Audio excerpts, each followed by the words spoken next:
Paz de Deus a todos, saudações,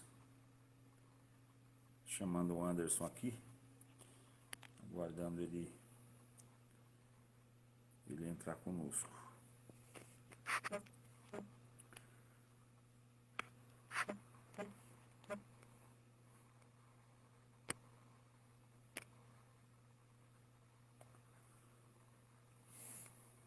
Amém, amém, Marquinhos.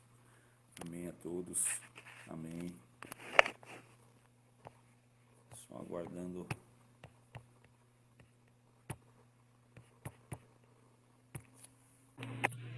Aí, tentando. Mas é querido. Vou me ajustar aqui para ficar mais fácil. Tudo em paz, meu irmão? Tudo bom, graças a Deus. Você, Eduardo? Bem, graças a Deus. Hoje vai ser forte o negócio aí, hein? Meu Deus do céu, rapaz. Tô até De quem tá baixo o volume aí? Você tá me ouvindo bem aí, Eduardo? Tô ouvindo bem, tô ouvindo bem. Você me ouve bem também, não? Eu também tô bem. Pessoal que está na live, se tiver dificuldade do áudio, por favor, informa a gente. A gente tenta melhorar de alguma maneira aí. Mas creio que tá indo bem. Estamos com 140 já, o Anderson. Maravilha, 9h31. Isso. Os irmãos estão nos prestando. O pessoal tá chegando aí, né? Sim, o pessoal está chegando.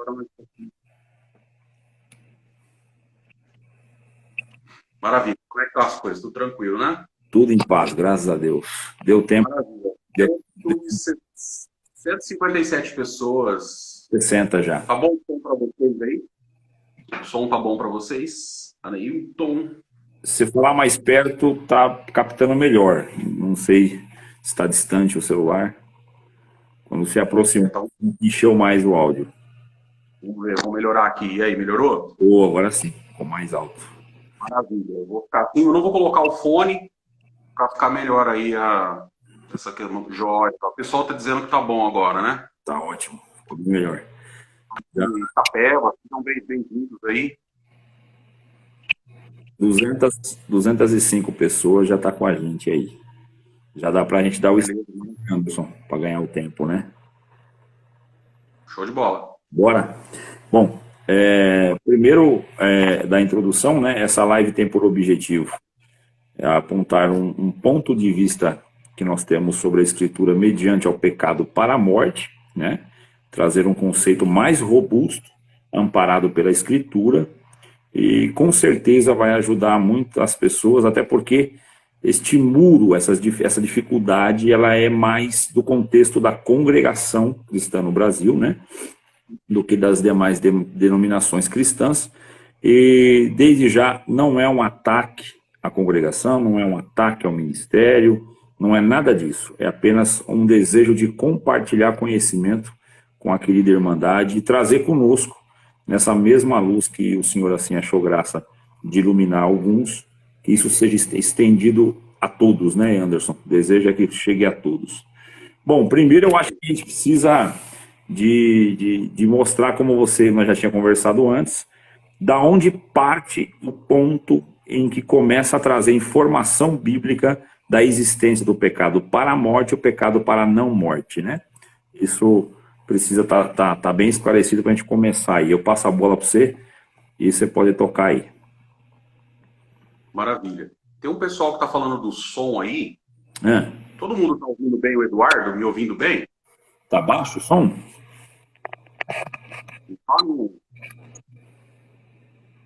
Eu tô te ouvindo muito bem, Eduardo. Eu também te ouço bem. Maravilha. Maravilha. Bom, vamos lá. Paz Deus com todos. Para aqueles que não são da nossa denominação, Shalom, Shalom. A paz do Senhor. Ou a paz. Sejam bem-vindos. Muito boa noite a todos.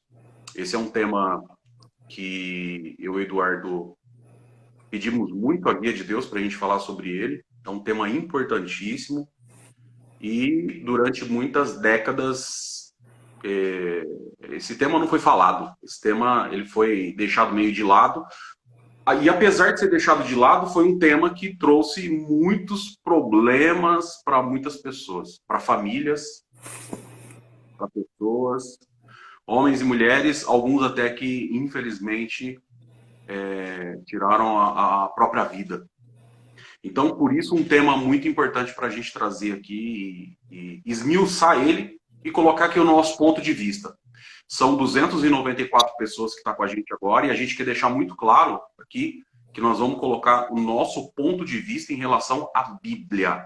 Nada além disso. Tá? Tudo em relação à Bíblia. Eu não vou falar o que eu acho, eu vou falar o que a Bíblia diz. Tá bom? O Eduardo também vai nesse caminho aí. O que acontece? Lá na lei de Moisés, a lei de Deus trazida por Moisés, são 613 mandamentos a lei judaica. E existiam alguns mandamentos que implicavam em pena de morte. Então, um deles, para vocês terem uma ideia, era filho que maldizia pai. Olha só. Um filho que maldissesse o pai estava no sal. Ele deveria ser apedrejado em praça pública. Né? Em alguns países ainda da região da Arábia ainda acontece isso. Então, o cidadão era morto em plena praça pública. Então, daí se veio o conceito de um pecado que poderia gerar a morte. E aí a gente chega no Novo Testamento, a gente encontra uma mulher que é pega em ato de adultério, e eles, conhecendo essa lei, vão lá e agora eles querem cobrar de Jesus, né, sobre essa lei. O que a gente faz com essa mulher? Jesus, muito sábio, obviamente, né? Ele é a sabedoria. Ele solta uma bomba na cabeça daquelas pessoas, que é justamente isso. Quem não tiver pecado pode ficar tranquilo, pode retalhar a mulher na pedrada aí. Sim. Só quem não tiver pecado. Né? Os demais fica tranquilo, fica de boa. Mas quem não tiver pecado pode maiar o pau nela aí, não tem problema nenhum não. E aí a gente descobre, né? A gente descobre que eles não tiveram tanta força assim, e o que prevaleceu foi a misericórdia. Tá, mas aí o que acontece? Essa parte do pecado para a morte, não de morte, isso não existe, tá, gente? Pecado de morte não existe na Bíblia. Existe a expressão pecado para a morte, que é uma coisa completamente diferente da outra. Inclusive, isso foi corrigido, salvo erro, em 2016, aí num tópico que lançaram, mas não explicaram. Fizeram um tópico, lançaram o tópico, mas não explicaram. Porque o negócio... Porque se você explica... Vamos lá, vamos rasgar aqui os pergaminhos. O que acontece aqui? Se você explica, você arruma um problema muito sério, né? Você arruma um problema sério com o passado. Porque eu conheço gente, você também conhece pessoas, e você que está na live aí também conhece pessoas, famílias que pararam de ir para a igreja, justamente por isso. Existia um tempo aí que existia até o banco, né? O último banco. No máximo aquilo, no máximo.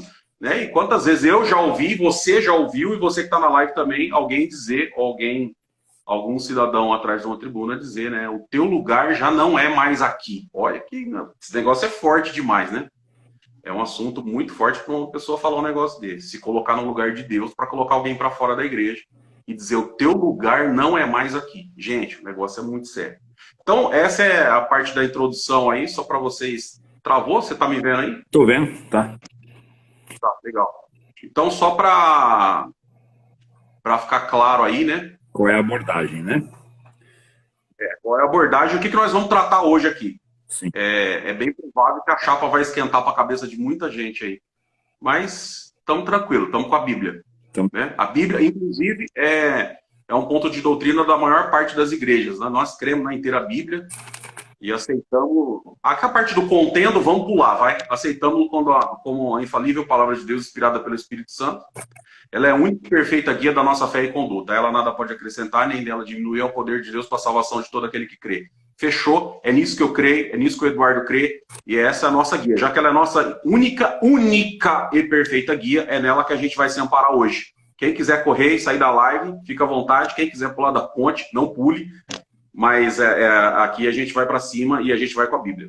Bora lá para a primeira epístola do apóstolo João, onde nós temos o tão famoso pecado para a morte, que foi a sentença de morte a tantos e a exclusão do seio da igreja, do meio do povo, e que aí sim, lançados para fora, achando não ter mais direito a nada, apostataram da fé e viveram em constante queda no pecado, né? Voltando para a morte. Mas, se ainda respira, existe a oportunidade. Vamos lá. Vamos lá. Primeiro, para os irmãos que estão acompanhando, não é o Evangelho, e sim a primeira epístola do apóstolo João, no capítulo 5. É isso, né, Anderson? Capítulo 5, primeira epístola do apóstolo João. Anderson, fica à vontade. Da onde você quer partir aí o início da linha de raciocínio? Então, na verdade, eu gostaria até de falar um pouco sobre João, porque ele tem algumas particularidades que os outros apóstolos não vão apresentar. Não estou falando que os outros não tinham, mas que eles não apresentaram. O João ele conseguiu trazer uma questão diferente, tanto nas cartas como no Evangelho. Por exemplo, o Evangelho de João é o único Evangelho que não tem genealogia. Né? É um Evangelho que não tem genealogia. É o único que não é sinóptico, né? Os três são, o dele não. Ele acredita muito, né, que Jesus ele não nasceu no sentido de como nós nascemos, que nós iniciamos nossa vida no nascimento. Não, Jesus ele é antes disso. Por isso ele já começa dizendo: no princípio era o verbo era Deus, o verbo estava com Deus. Então ele já vem com uma situação de o Jesus que a gente viu aqui é um Jesus que ele se transformou em carne, né? Ele entra aqui, mas ele já existia. Então, por isso ele não coloca genealogia, que é filho desse, filho daquele, vai acabar lá em Adão ou acabar em Abraão e Davi, como aconteceu com o Evangelho de Mateus. Então, João tem essa particularidade. Agora, uma particularidade, para chegar no assunto que a gente quer, Eduardo, vai lá. Que a gente quer não, que a gente vai falar, é que João é o único cara da Bíblia que fala de anticristo. Olha que top. Então, olha que top isso aqui. João ele fala de anticristo na primeira carta de João, né, a epístola universal. Gente, para quem não sabe, tinha a carta de Paulo aos Coríntios, aos Romanos, Tessalonicenses, as igrejas da Galácia, que é Gálatas, enfim. João, ele tem uma particularidade muito top, que a carta dele não é direcionada para uma igreja, como Paulo fez para Corinto, por exemplo. A epístola, a carta dele é universal, ou seja, ela pode ser lida em qualquer igreja. Ela não vem com uma particularidade de um local, então ela vem para a igreja como um todo, inclusive para nós. Então João tem essa característica que eu amo demais, Pedro também, né? Tem as epístolas universais. Eu acho top demais porque ele vem de uma forma que consegue pegar todos os membros da igreja e falar de um determinado assunto. Então não é como uma epístola de Paulo, por exemplo, aos Filipenses, né? Que vai tratar um assunto determinado, ou aos Gálatas, que vai falar da apostasia e dos camaradas que estão abrindo mão do evangelho para voltar para a lei de Moisés. Não, ele aqui vai tratar de um assunto específico, né, no caso aqui, e ele consegue colocar essa abordagem para todo tipo de igreja, independente da igreja. E ele fala na primeira carta, no capítulo 2, verso 18, sobre o anticristo, na primeira carta, no capítulo 2, verso 22 também, na primeira carta, no capítulo 4, verso 13, e na segunda carta, no capítulo 1, verso 17. Então, o que está acontecendo na época de João para ele falar tanto de anticristo? Ou anticristos, como num ponto aqui ele colocou. O que está acontecendo na época de João para ele se preocupar tanto com esse tema de anticristo? O que está acontecendo na igreja da época que está trazendo essas controvérsias e ele está tão preocupado e ele escreve 4 vezes sobre esse tema? Então, antes da gente entrar aqui no pecado para a morte, vamos entender o que estava acontecendo na igreja na época. Olha só, no primeiro século, vamos montar aqui para a gente entender. Você que está na live aí, você vai entender o que eu vou dizer para você. A igreja ela começa a se estender, ela sai de dentro de Jerusalém e ela toma a Ásia. Ela vai tomando a Ásia e entra dentro de um campo romano e grego. Olha, vem comigo aqui, porque é forte esse assunto aqui. Ela entra dentro de um campo romano e grego.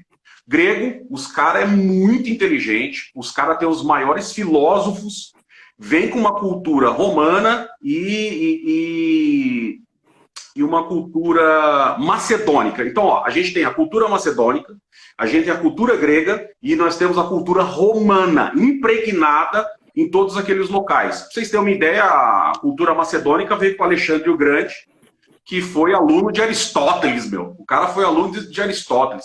Então, aquilo tomou conta. Pra vocês terem uma ideia, você que está na live aí, o Evangelho e o Novo Testamento foi escrito em grego, para você ver a força que tinha o grego. Tudo aconteceu entre os judeus. Jesus era judeu, a salvação vem dos judeus. Os apóstolos eram judeus, as coisas aconteciam em Jerusalém, depois começou a acontecer fora, mas começou em Jerusalém, em Israel, mas o evangelho todo foi escrito em grego. Por que você acha que foi escrito em grego? Justamente pela força grega, né? E essa filosofia e tudo que a Grécia trouxe, né, para toda aquela extensão de terras, começando em Israel, indo até a Espanha, porque era o desejo de Paulo visitar a Espanha, levou o evangelho até lá. Olha só, tomou conta dos dois lados do Mediterrâneo, e aí vem com essa cultura fortíssima, e aí se cria uma coisa, gente, presta atenção aqui, ó, gnosticismo. Gnósticos. Os gnósticos. Quem são os gnósticos? Então era disso, o bicho estava pegando, era aí. Né? Estava pegando, era aí. Porque o que acontece? Para eles, para os gnósticos, o que acontecia, né, na cabeça deles? O universo, todo o universo que eles chamavam de cosmos, foi criado por uma emanação imperfeita de Deus. Olha só. Uma emanação imperfeita. Quem defendia isso eram os filósofos da época. Porque eles achavam que a parte espírito, o espírito, ele é muito puro. E a carne, pelo contrário, é muito pecaminosa. Então, para Deus colocar o espírito dentro do homem, em algum momento teve uma imperfeição da parte de Deus. Era isso que estava tomando conta de todo o território helenístico ali, na época. Por isso, João está preocupado. E ele começa a falar muito de anticristo. Então, para ele, quem que é o anticristo? É aquele que é contra Cristo, contra os ensinamentos de Cristo, contra o evangelho de Cristo, contra o amor de Deus, contra o que o Senhor tinha feito por nós. Por isso está escrito em 1 Coríntios capítulo 1, verso 23. Mas nós pregamos a Cristo crucificado, que é escândalo para os judeus e loucura para os gregos. Por que é loucura para os gregos? Porque falou, como é que uma divindade tão santa, tão pura, morre crucificado? Não tem lógica na nossa cabeça. Então eles pegam esse tipo de coisa e começam a jogar dentro da igreja, que agora é um recém-nascido. A igreja que estava começando a nascer, a cultura grega, com toda essa força, com toda essa filosofia, com toda essa base de conhecimento romano, de conhecimento macedônico, começa a atacar a igreja. Atacar com essas filosofias, atacar com essas coisas. Por isso que João ele começa a falar tanto de anticristo. Cuidado com o anticristo. O anticristo está aí, o anticristo está se manifestando, e tem vários anticristos. Ele começa a falar de anticristos, no plural. Então, cuidado. Ou seja, alguém que vem deturbar o que o Senhor Jesus trouxe sobre amor, misericórdia, perdão, graça, bondade. Perfeito. É isso. Perfeito. Feito a base. Essa é a base inicial. Maravilha. Vamos linkar, então, lá com o assunto central do tema. Eu achei muito importante, para os irmãos que estão na live, fizemos uma chamada ontem, eu e o Anderson, e ele trouxe uma narrativa maravilhosa à luz da Escritura, em cima de 5 de São João. Entendendo agora por que o ataque frontal da fala, das epístolas de João, tinha como o principal ataque dele era contra esse tipo de coisa, é porque estava envenenando o leite do recém-nascido, né, irmão? Acabou de nascer, estava metendo veneno no leite. Só que isso, a gente pode dizer, para quem está ouvindo, parece que a igreja nasceu naquela época, mas acontece que nós estamos cheios de recém-nascido aqui hoje. E isso continua acontecendo, porque a cada dia que alguém vê a luz de Cristo e vem para ele, é um recém-nascido. E uma igreja mal formada nos princípios do amor, na compreensão do verdadeiro evangelho, ela está exposta a esse tipo de veneno. Mas com a ajuda de Deus, vamos trazer um antídoto aqui, Anderson. Vamos trazer um antídoto. Amém, eu creio. Bora lá. Traz aquela visão que Deus te iluminou sobre os 5 de São João aí, da onde você achar que é interessante iniciar para construir aquela linha de raciocínio sobre o pecado da morte, que você já iniciou no começo, explicando que é uma sentença, né? Pena de morte está atrelada aos 10 mandamentos, principalmente, né? Incorre em morte. O exemplo mais lembrado é da mulher pega em adultério, né? Que já o povo já estava com a pedra na mão. E se você for analisar, eles não estavam errados, porque é isso que eles aprenderam, né? Eles aprenderam. Acontece que eles estavam diante do autor da sabedoria, da sabedoria em pessoa, e conhecia o segredo de cada coração, e estava trazendo o novo princípio, né? Que era a base do amor. Agora o negócio vai funcionar. Até hoje a lei ela foi enferma para salvar, ou seja, a lei é perfeita, imperfeito é quem não consegue se ajustar a ela. Por mais que alguém possa dizer que a lei é imperfeita, não, ela é o caráter moral de Deus, ela é perfeita. Agora, você se ajustar a ela que é impossível, porque este organismo, este ser aqui é incapaz de subir no padrão de Deus, né? Ele é incapaz. Por isso a graça fez o inverso, né? Ela desceu na nossa valeta, aquilo que a gente falou em Efésios, na valeta da morte, nas nossas tumbas, e trouxe nós dali, do morto, né? Retomou, pegou nós mortos para fazer viver. É diferente da lei que exigia uma padronagem, um padrão, e você nunca subia nele. Agora a graça ela vem com a regeneração de dentro para fora. E a lei, ela impunha de fora para dentro, e você não conseguia se ajustar. Bora lá, Anderson, bola no teu pé, toca da onde você sentia aí. Bora. Bacana, Eduardo. Antes de entrar no tema aqui, propriamente dito em João, algumas pessoas dizem o seguinte, né? Inclusive falaram para mim, né? Porque eu deixei o cargo de cooperador de jovem por motivos que foram falar. Eu expliquei, eu não quis mais, né? E algumas pessoas agora por esses dias disseram que eu virei judeu. Você virou judeu? Rapaz, não tem nem lógica. Presta atenção, olha para mim aqui. Olha aqui para mim. Tem gente que fala assim, eu sou judeu e eu cumpro todos os mandamentos da Torá. Você não cumpre, cara. Você não cumpre. Você pode cumprir e guardar o sábado, você pode deixar de comer carne de porco, você pode fazer dos 613 mandamentos, você pode cumprir muitos. Só tem uma coisa, o dia que o teu filho te desobedecer, você não vai apedrejar ele. Jamais. E a lei diz que tem que apedrejar. Pois é. Se ele cometer um pecado de maledicência, você tem que matar ele. Entendeu? E aí? Mas você vai fazer isso? Não. Você não vai. Agora, aí que tá. A lei é muito pesada nesse ponto. Por isso que Jesus vem e ele descobre uma parte da lei que o povo não estava enxergando, que era o amor, a justiça, o juízo, a misericórdia. Né? Então, ele vem com a misericórdia agora. A misericórdia, é top isso, né? Então, agora a gente entra no texto aqui, vamos pegar já do verso 14, né? Primeira carta de João. Primeira epístola universal aí. Né? De João. No 5, verso 14.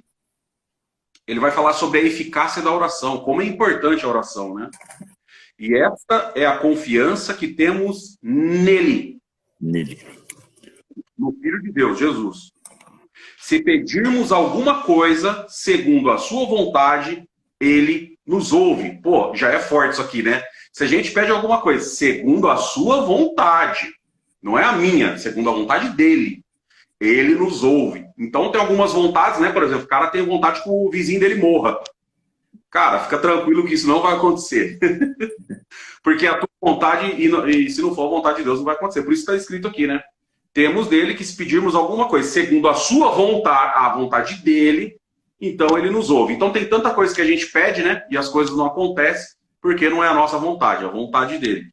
E se sabemos que nos ouve em tudo que pedimos, acabou de dizer que ele ouve só o que é da vontade dele. Não, gente, ele ouve tudo, que ele não é surdo. Mas o que está dizendo no verso 15 é o seguinte, e sabemos que ele nos ouve em tudo que pedimos. Coisa ruim, coisa boa, ele ouve, porque ele não é surdo, né? Mas só que ele vai operar naquilo que é a vontade dele. E aí ele continua. Sabemos que alcançamos as petições que lhe fizemos, desde que o meu pedido se enquadre com o desejo dele. Tem que estar ali. Agora entra na parte. Vem comigo. Se alguém ver pecar seu irmão, pecado que não é para a morte, orará e Deus dará vida àqueles que não pecaram para a morte. Ponto. Há pecado para a morte. E por esse, não digo que ore. É forte. Não ora porque o negócio aí é pesado. Não ora aí porque tem uma particularidade entre a pessoa e Deus. Não ora porque é um negócio que eu não consigo interceder. Olha, tudo Deus vai ouvir. Se for do agrado dele, ele vai fazer. Mas quando chega nesse ponto, cuidado. Cuidado, porque aí ele fala, é melhor nem orar, porque você vai perder energia. Você vai gastar energia com uma coisa que o Criador ele já apontou e o negócio vai ficar bom. Então é melhor você não orar. A partir daí, eu acho que a gente já consegue discorrer alguma coisa, Eduardo. Só o verso 17 que eu acho que é top. Toda iniquidade é pecado, e há pecado que não é para morte. Sabemos que todo aquele que é nascido de Deus não peca, mas o que de Deus é gerado conserva-se a si mesmo, e o maligno não lhe toca. Bora, pode discorrer, Eduardo, que eu já pego você aí para te ajudar. Maravilha. Aqui é onde nasce toda a problemática, né, Anderson? Inclusive até onde você leu, ele cria muita narrativa incoerente com o que é verdade. É onde nasceu o veneno, e eu sempre digo e repito e reafirmo, Satanás explora o terreno da ignorância, e nesse terreno ele reina quase absoluto, irmão. Porque aí não tem ninguém enxergando a luz, e se você não está na luz, a treva é o reino dele. Bora lá. Pecado para a morte, e há pecado que não é para a morte. Muito bem. Sobre aquilo que você... Eu preferi que você falasse, porque você falou muito bem. Eu tenho alguns assuntos aqui que eu queria abordar, mas esse aqui eu queria passar para você trazer aquela construção que você trouxe para mim, sobre quem já entendeu, quem já recebeu e quem desprezou. E por que um está para a morte e o outro não para a morte. Você consegue trazer aí? Sim, claro. Gente, você que está na live aí, o que acontece? O pecado de morte é o pecado lá do passado. É o pecado que não tinha pra onde você escapar. Então a mulher pega em adultério, segundo a lei de Moisés, ela tinha que morrer. Era assim que acontecia. O que acontece com o pecado para a morte, ele é um pecado que ele é construído. E alguém pode falar assim, eu adultério, já vamos rasgar o verbo aqui. Eu adultério, Davi adulterou. Além de adulterar, além de homicida, ele foi adúltero, né? Então, e o que aconteceu lá em 2 Samuel, no capítulo 12, verso 3? Ele foi apagado. O BO foi apagado. Ele pagou? Pagou, rapaz. Deus deu um jeito dele pagar, que foi chique 10. Ele pagou. Não teve como falar que ele não pagou. Mas isso aí é do tempo Isso aí é do tempo da lei, irmão Anderson. Depois veio a graça. Na graça não é assim, não. É assim. Pedro negou o Senhor Jesus 3 vezes. Mas não é só negar que eu não conheço. Está escrito que ele praguejou. Para mim, o problema de negar nem foi tão grande, mas praguejar, parceiro. Praguejou.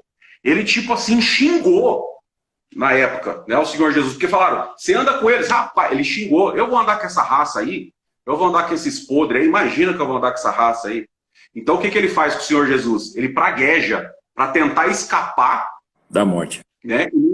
Da morte. Então ele praguejou para escapar.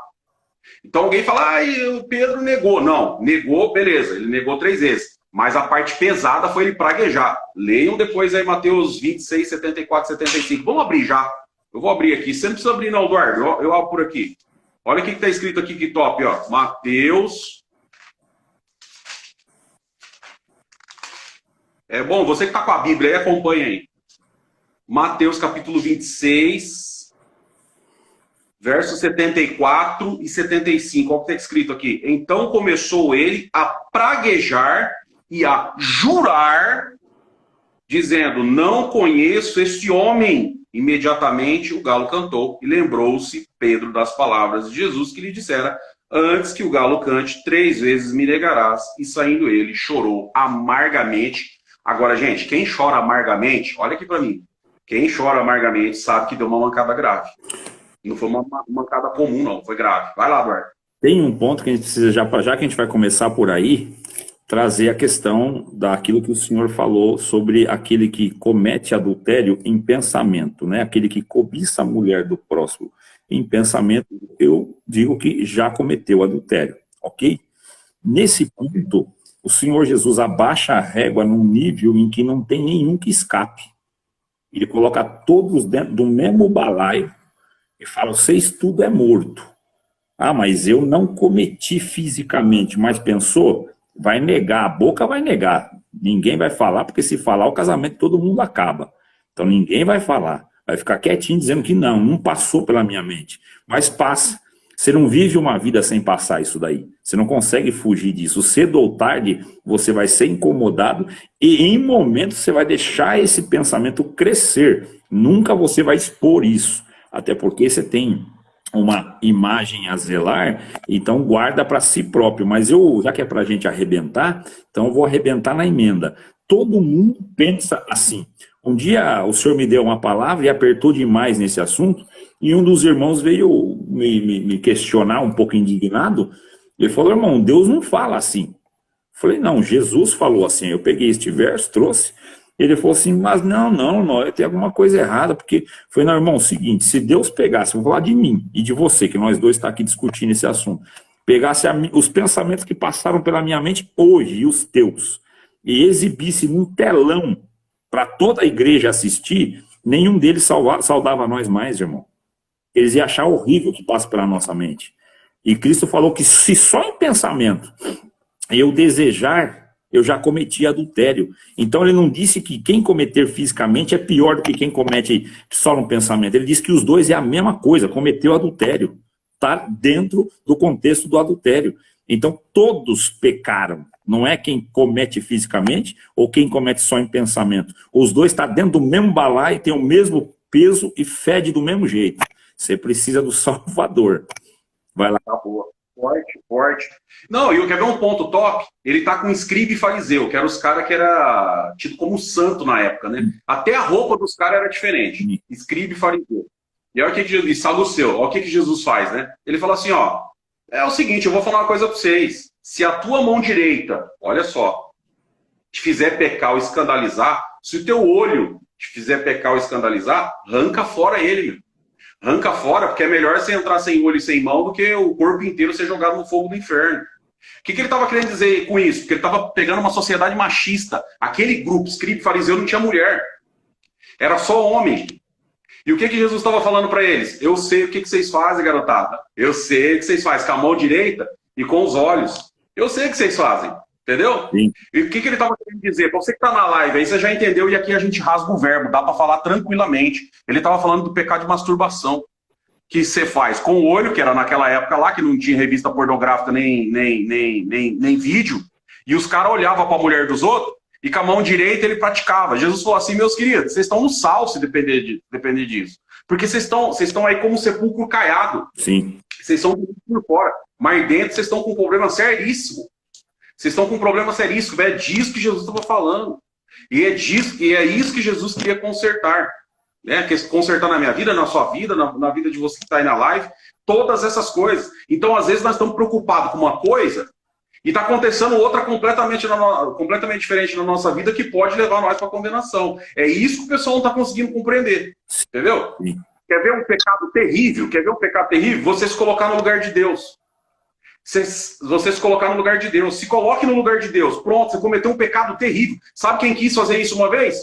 O adversário das nossas almas, o próprio diabo. Ele quis colocar o trono dele acima do trono de Deus. Ele quis colocar no lugar de Deus. Então esse é um pecado gravíssimo. Agora eu te pergunto, uma pessoa que aponta o dedo para alguém dentro da igreja e diz, teu lugar não é mais aqui, eles colocam no lugar de quem? Lugar de Deus. Sim. Pronto, ele cometeu um pecado gravíssimo. Na capacidade de exercer juízo sobre o irmão dele. Quando que foi esse tipo de capa para nós? Nenhum de nós tem capa de juiz. Então não dá para a gente olhar para alguém que cometeu esse pecado ou aquele pecado, esse eu classifico para a morte, aquele eu classifico para a absolvição, eu coloco um para dentro do seio da comunhão da igreja e o outro eu excluo. Um julgamento em quê? Se Cristo passou uma régua e colocou todo mundo no mesmo balaio, do melhor, abre aspas, porque não tem melhor, do melhor ao pior estava do mesmo tamanho. Ou seja, todos nós caímos no pecado, e o maior deles é esse que você falou agora. Porque eu negando a eficácia da misericórdia, e não tá tentando para o mandamento, que é amar o próximo como a si mesmo. Se fosse um filho meu, não faria. Se fosse um ente querido, não faria. Alguém do seio do meu amor, do convívio, eu não faria. Mas como não faz parte desse, eu bato o martelo e jogo para fora. Esse é o maior dos pecados. Não quem cometeu, até porque nós não estamos aqui no liberalismo, né? Não vamos entrar nessa vertente de dizer que pode pecar. Do momento que eu penso que eu posso pisar no sangue do meu Salvador, eu já incorro num pecado que é passível de não alcançar perdão. Agora, vamos considerar aqui, Anderson, existem pessoas que sofrem uma situação tão adversa, tão contrária, que extrapola as condições de superar, de sustentar, de suportar. Tem uma máxima que os pregadores inventaram por aí, que Deus não dá prova acima do que você tem condição de carregar. Primeiro que se for para encarregar um tipo de provação segundo a minha força, eu não aguentaria nada, e se eu aguentasse, o mérito é meu. Então, primeiro que isso não faz sentido. Quando eu suporto algo, eu suporto por causa dele, né? Vários exemplos dentro da Escritura a gente encontra situações, o próprio mestre, ele suportou algo acima da condição humana, ele desmaiou no caminho, né? Ou seja, para ele foi dado, imagine para nós. Então, às vezes a gente passa por situações adversas que nós não estamos prontos para enfrentar. E o esgotamento da fé, o desfalecimento da esperança, tudo isso acontece. E Satanás oportunista, sabendo que se ele me derrubar nesse famigerado pecado assexualizado, de sexual, eu vou entender que eu não tenho mais direito de vida eterna. Ele contando com essa mentira que foi contada várias e várias vezes e se tornou um tipo de verdade, ele sabe que aquilo ali é o alvo. Eu preciso derrubar o cara nesse ponto, derrubar esta irmã neste ponto. Então, às vezes está passando uma situação tão difícil, vamos elaborar um contexto aqui. Um casamento totalmente sem amor, sem afeto, sem respeito, sem nada, um casamento vazio, né? Isso não é só machista, tem o outro lado também, tem mulheres que destratam tanto o seu esposo, espizinham, humilham e não cedem ao cara para nada, né? Então, indiferente de um lado ou do outro, não justifica cometer este tipo de pecado, não há justificativa, tá? Mas você fica mais à margem dessa dificuldade, né? E se você não tiver um suporte espiritual, uma elucidação do que é o evangelho, então você começa a pular, você vai brincar perto do penhasco, começa a escorregar nas pedras, é um empurrãozinho, você cai. Se você caiu, você tendo esse conceito de pecado de morte, que é o que é vendido, perdoa, mas é o que é informado, pecado de morte, então parece que já é uma sentença. Você já recebeu a guilhotina no pescoço, tchau, você não tem mais vez. Então ali você vai e se joga na apostasia, você se apostata da fé e vai viver o mundo com uma consciência formada pelo adversário oportunista. Olha, agora você não tem mais chance, então aproveita os dias que lhe resta. Vive a bebida, vive o pecado, a prostituição, a droga, não precisa ser mais honesto, que o que você fizer, você já vai para o inferno mesmo. Você já está sentenciado, você está no pecado de morte, então já não tem mais jeito para você. É aonde a pessoa vai e não volta mais. E ele garantindo essa ignorância, ele garante a permanência da pessoa na morte. E se morrer no pecado, morrer nesse tipo de vida, então você morreu para a morte. Você continuou a rolar na lama, então não vai ter jeito mesmo. A ideia dessa live aqui é informar para você e para todos, para os amigos, para os parentes, familiares, que isto não é verdade. O pecado terá uma cobrança e existe um peso. Você terá que buscar de Deus uma reconciliação poderosa. Outra coisa, Anderson, aproveitando o gancho, só para não perder a linha de raciocínio, é a questão da humilhação, do arrependimento de quem cai, né? Nós temos que se arrepender todos os dias, irmãos. Vocês estão ouvindo a live? É todos os dias, porque esta matéria, ela peca de um jeito ou de outro. Por mais que eu queira, o Paulo foi muito enfático, o bem que quero não faço, o mal está sempre diante de mim, ou seja, eu deslizo, eu escorrego em mente, pensamento, boca, palavra, enfim, intenção, meu coração, que nem tem uma maioria que fala, eu sigo o meu coração, não faz isso não, a Bíblia é contrária a isso aí, teu coração é enganoso, você tem que seguir a guia do Espírito Santo, e geralmente ele te contraria, né? Ele não te apoia, ele te contraria. Para mim não perder, acho que eu até perdi a linha de raciocínio aqui, mas para mim não perder toda a linha de raciocínio, aonde é que ele vai trabalhar na certeza do pecado de morte?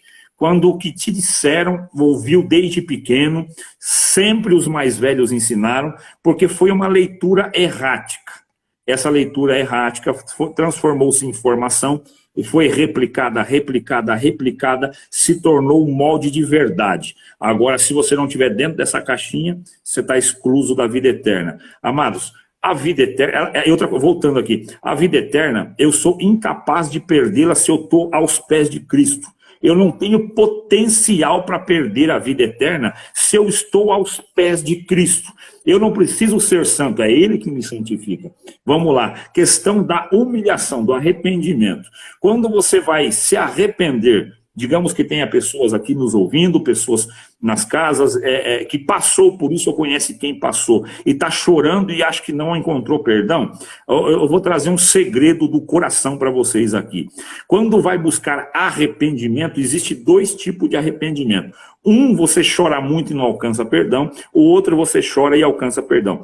O primeiro, qual é que você não alcança perdão? Porque você vai chorar pelo medo da sentença. Você chora pelo prejuízo que você assumiu ao cometer esse pecado.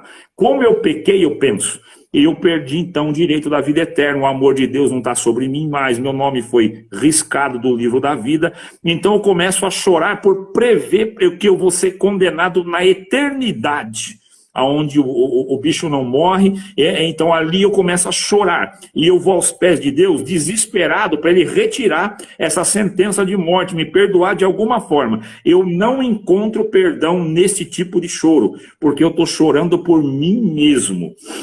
Quando é que eu vou encontrar perdão? Quando eu entender que eu preciso chorar e aceitar qualquer tipo de provação.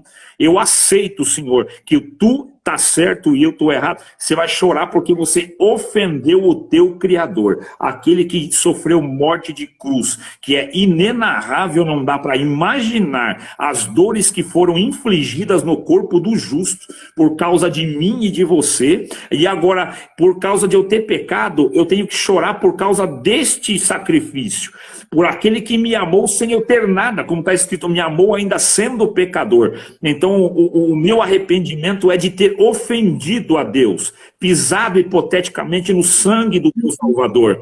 Então eu virei as costas para o sacrifício dele e dei os caprichos da minha carne que ela saciasse a sua vontade, sabendo que isso ia aborrecer o meu Deus. Então o meu arrependimento tem que partir desse princípio. Eu preciso chorar porque eu ofendi aquele que me ama. Então se você chora por medo da pena, teu arrependimento ainda não é arrependimento, é só um remorso pelo prejuízo que você está aí sofrendo. Quando você entender que você precisa chorar porque você ofendeu um justo, um Deus maravilhoso, que te amou sem você ter nada em troca para oferecer, aí você vai entender que você precisa chorar por causa dele, da ofensa que você fez a ele.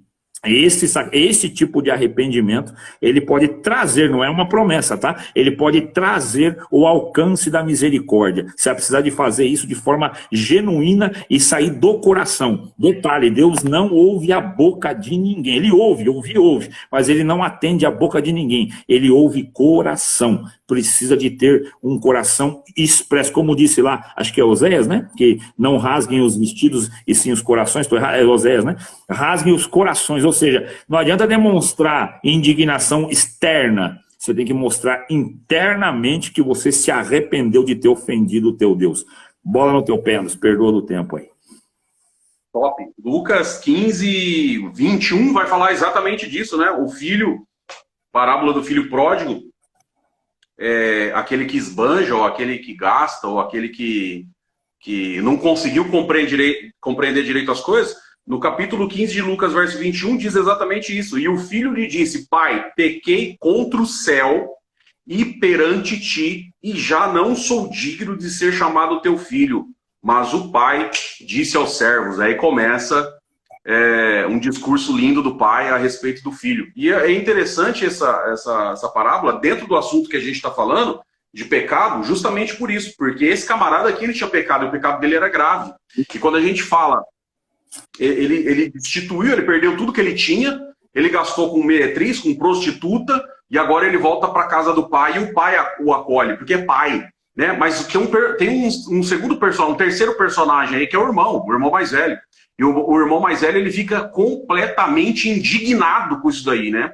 Porque ele falou, pô, eu fiquei a vida inteira aqui dentro da igreja, né? Eu fiquei a vida inteira aqui, eu estudei, eu nunca saí daqui de dentro. Agora esse aqui saiu, ele foi lá para fora, ele não toca mais, ele não tem terno mais, ele gastou todos os dons que ele tinha, ele nem sabe orar mais, ele não sabe de mais nada, mas chegou aqui agora e como é que é essa história? O pai ama ele do mesmo jeito? Ama, ainda colocou um anel no dedo dele e falou, entra para dentro, que você é meu filho, você merece estar aqui. Por quê? Porque teve um arrependimento, o arrependimento foi um arrependimento verdadeiro, como o arrependimento que você acabou de dizer aí. Sim.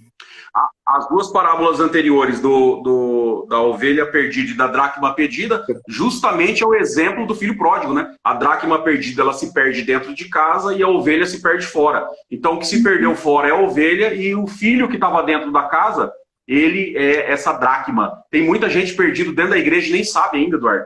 Ele está dentro da igreja, ele está cantando, ele está perdido e não sabe. Ele não sabe, ele não sabe, ele não sabe. Cuidado para você não ser um. Ele vai reagir. Tá na live. Ele vai reagir da mesma maneira que reagiu este irmão do filho pródigo, né? Porque ele nunca entendeu o tamanho do amor do pai, né? Como o amor do pai funciona. Então, quando alguém sai e volta, ele se sente indignado porque, pô, eu estou aqui o tempo todo, então se julga melhor do que aquele. Sem entender que não há diferença para quem saiu e quem ficou, porque a parábola do trabalhador de última hora, independente de não fazer tanto sentido, porque aí esse chegou na última hora, mas, irmãos, não é o tempo de trabalho que vai receber o salário. Não é o tempo de horas que você serviu ao teu Salvador que você vai receber o salário. Independente, fez a jornada toda ou trabalhou uma horinha só, você vai receber o salário inteiro, porque não é mérito das tuas obras, né? É a misericórdia que está te dando uma herança da qual Cristo recebeu, ele te fez co-herdeiro. Então, não tem nada a ver. Então, está dentro da igreja e começa a se autoaprovar. Começa a olhar para si mesmo no espelho da consciência e acha a justiça em si mesmo. Ah, eu estou tanto tempo aqui, eu faço isso, eu cumpro minhas obrigações, eu sirvo a Deus no meu ministério, e isso e mais aquilo, e vai construindo um castelinho imaginário de que ele é um crente enquadrado no padrão que a própria mente dele, iludida por uma falsa sensação da verdade, de que aquilo é ser crente, e isto Deus me aprova, e com isso você passa o olho e começa a aferir os demais, né? Você se elitiza, coloca-se num pedestal, né? Por mais que às vezes com a boca diz eu sou fraco, mais fraquinho, mas é de forma até um pouco hipócrita, porque encontra um fraco e daí coloca esse fraco para fora do contexto do seu convívio, né? E eu vou contar uma obra bem rapidinha aqui. Ô Anderson, você está disposto? Nós estamos já há pouquinho tempo e eu vou perguntar para quem está aqui na live, você tem tempo para uma segunda, qualquer coisa ou não? Não, pode falar, vê que o pessoal aí está todo mundo disposto, eu estou tranquilo. Sabe por quê? Porque agora nós estamos falando do amor, da misericórdia. Tudo isso que nós estamos falando agora é para chegar no pecado para a morte, gente. Você que está aí, você pode estar falando assim, mas ó, o tema era pecado para a morte, desmistificar o pecado para a morte, e agora eles estão falando do amor, da misericórdia, do perdão, mas é aí que a gente quer chegar. Não sai daí não, porque o assunto vai pegar é agora. O assunto vai pegar é agora. Se estiver a fim de ficar, vai mandando os coraçãozinhos, que a gente abre uma segunda, já que o Instagram nosso não é profissional ainda, então ele vai travar com 1 hora. Nós estamos com uns 550, Anderson. Já é um número bem relevante de pessoas assistindo. Vocês vão mandando mensagem ou vai mandando os coraçãozinhos, se vocês acharem que a gente deve continuar com o assunto para uma próxima hora. É sabadão, tá frio pra caramba, tá todo mundo em casa. Se vocês... Pega o chá, vai pegando a bolacha, estoura a pipoca, porque a chapa vai esquentar agora. Nem começou ainda, a gente só tá aqui aquecendo, preparando os corações. Tá explodindo o coraçãozinho. Dá uma olhada, você tá vendo aí, Anderson? Você tá vendo aí? Tá top, tá top. Vai mandando aí, gente, vai mandando. Tamo afim, vamos pra cima. Eu vou contar rápido pra gente entrar dentro desse contexto aqui. Por que que um religioso ele fica cego pro amor, fica igual o irmão do filho pródigo? Eu recebi um convite para uma missãozinha, né? Acabado de casar. Fiquei 15 dias orando, Anderson, para acompanhar os irmãos nesta viagem, nessas visitas, né? E onde eu trabalhava, tinha um irmão lá que tava tomando umas cachaça brava, irmão. E eu não vou contar os demais detalhes, porque não importa, mas o cara tava ruim das pernas mesmo. E um dia eu cheguei para trabalhar, ele falou para mim, ô Eduardão, pô, deixa eu ir nessa viagem com vocês. Mas na hora me travou, né? Porque eu tinha aquela identidade religiosa. Eu falei, não, pô, vou levar um cara desse que anda bebendo cachaça pra uma missão, vai me atrapalhar, irmão. Tá louco? Pensei comigo, né? Deu um jeito de escapar dele, mas ele não desistiu, não. Continuou insistindo. E no outro dia eu fui orar para a mesma finalidade. O Senhor falou no meu coração, leva ele. Leva ele. E eu, pelo menos desde sempre, aprendi a não discutir. O Senhor é o Senhor, ele falou, tá falado. Enfim, para resumir, levamos ele, irmão. Foi eu, minha esposa e mais um casal e ele. E, rapaz, ele comia pasta de dente para tirar o cheiro da cachaça, para você ter uma ideia. E nós fomos para essa visita, Anderson, para resumir, numa das visitas que nós chegamos, era tudo em segredo, ninguém conhecia, fomos orar a Deus numa família, e nessa família tinha um senhorzinho de idade sentado bem no fundo da sala, uma sala comprida, retangular, bem no fundo sentado, de bermuda, barbudinho, magrinho, e nós ajoelhamos e eu, na minha infantilidade, achei que por eu ter orado mais de 15 dias ali, eu estava pronto para a missão. Ledo engano, né? Eu achei que eu estava tomado porque eu estava consagrado, né? Então eu fui lá e já abri a oração, aquele atrevimento besta. Hoje eu gostaria de ter esse tipo de atrevimento, mas não embasado nisso. E aí eu abri a oração e presidi, ajoelhei e orei. Já percebi que quando eu orei, eu comecei a pipocar. A coisa não cresceu em mim. Falei, ué, é alguma coisa errada. Levantei da oração e fiquei na comunhão, ver se Deus me mostrava algo. Nada. Para resumir bem rapidinho, o irmão da cachaça começou a falar em línguas, chorando e falando em língua. Era muito vivo, porque tem hora que mesmo você não está na comunhão, você vê que o que está no irmão é vivo.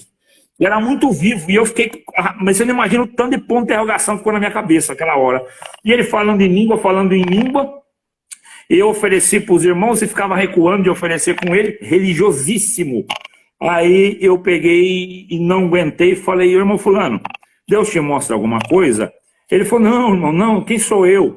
Eu falei, não, se Deus mostrou, né? O cara estava no lugar certinho para Deus usar ele. Olha, quem sou eu? É esse o lugar que nós deve estar. Aí eu falei para ele, não, mas se Deus te mostra... Ele falou, me dá licença. Então foi toda. Ele olhou para aquele velhinho lá no fundo, Anderson. Olha, filho pródigo, irmão. Olhou para o velhinho no fundo e falou assim, irmãos, quando eu olhei para esse velhinho, esse senhorzinho sentado aí no fundo, o senhor me mostrou o número 20. Apareceu na minha frente o número 20.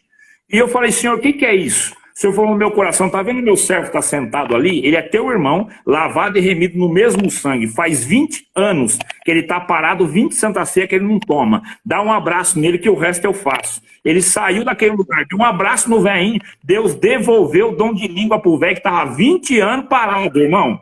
E foi um quebra-santo naquele lugar. E quando eu saí em parafuso, Anderson. E foi a primeira lição que Deus me deu para me aprender qual é o meu lugar. Qual é o meu lugar? Então, dentro desse contexto aqui, você veja, um consagrado não teve a visitação, nem foi ferramenta de Deus. Mas um humilhado, como o fariseu e o publicano, misericórdia de mim, porque sou pecador, este foi justificado nessa oração. Então, esse é um tema que a gente precisa de abordar já dentro desse contexto do amor, né? Quando eu qualifico como sendo algo, eu saio da presença da misericórdia do Pai para tomar uma lição. Eu preciso tomar uma lição primeiro para depois eu voltar. Temos 7 minutos para essa cair. Jogo para você e segundo os irmãos aqui, nós estamos encostando em 600, Anderson. Top. Então, se você termina esses 7 minutos, eu já chamo de novo. Joia. Então, vamos lá. O pessoal que está na live aí, o que a gente está falando então? Nós estamos falando de amor, de misericórdia e de que a gente não é tudo que a gente pensa que é. Quer ver? Eu vou dar um exemplo aí, não é um testemunho, mas um exemplo de uma reunião de jovens que eu estava atendendo. Vem comigo e presta atenção nesse exemplo aqui. A reunião de jovens está lotada, está até a tampa, Eduardo, está até a tampa a reunião de jovens. E eu não sei por que o Eterno pulsa no meu coração e fala assim, vai por esse caminho aqui que vai ser top. Porque entrou 2 moços dentro da reunião de jovens, numa situação que todo mundo olhou para eles e dava para perceber. E eu conhecia os moços, olha só, eu conhecia os dois. Falei, rapaz... E eu percebi que teve muito julgamento na hora que esses 2 moços entraram dentro da igreja. Né? 2 amigos, eles. mas eles tinham um passado aí que acabou que chamando a atenção do pessoal que os conhecia. Então, dava para perceber olhares de julgamento, principalmente de pessoas mais velhas. Eu falei, mas que vou fazer aqui, né? O Eterno pulsa no meu coração e olha o que acontece. Presta atenção que essa é top, né? Solta essa daqui. Gente, é o seguinte. Hoje tem 2 irmãos aqui. São tops. São fantásticos. Só tem um probleminha. Um no passado aí, ele acabou entrando numa confusão aí, numa briga. Ele matou uma pessoa. Matou mesmo, Eduardo. Matou.